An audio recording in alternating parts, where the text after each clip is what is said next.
guys, trending po ngayon yung isang bagong panganak o sanggol na kung saan po ay napulot or nakita po ng mga netizens dito sa Kabikulan. So kung hindi talaga ako nagkakamali guys, ay dito sa Bicol to, no? Kasi based sa kanilang lingwahe ay banda po dito, siguro sa Dait or dito sa Naga, no? So sobrang nakakaawa yung bata.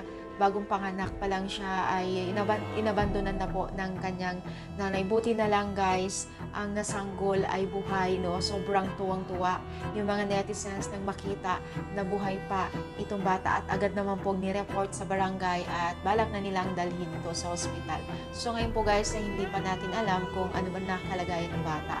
So nakakalungkot lang talaga guys, may mga magulang talaga na natitiis nila na abandona ng kanilang anak mo. Bakit hindi na lang ipamigay o dalhin sa bahay ampunan, no? Kaysa naman po ilagay lamang po kung saan-saan o itapon lamang po ito, nakakaawa naman po. Buti na lang po buhay pa ang baby, no? So panoorin po natin yung video na ito.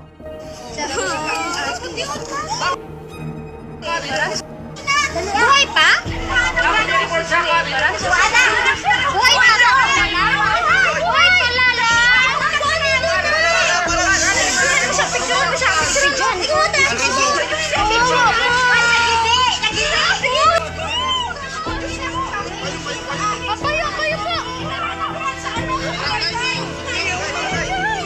Marasa pa.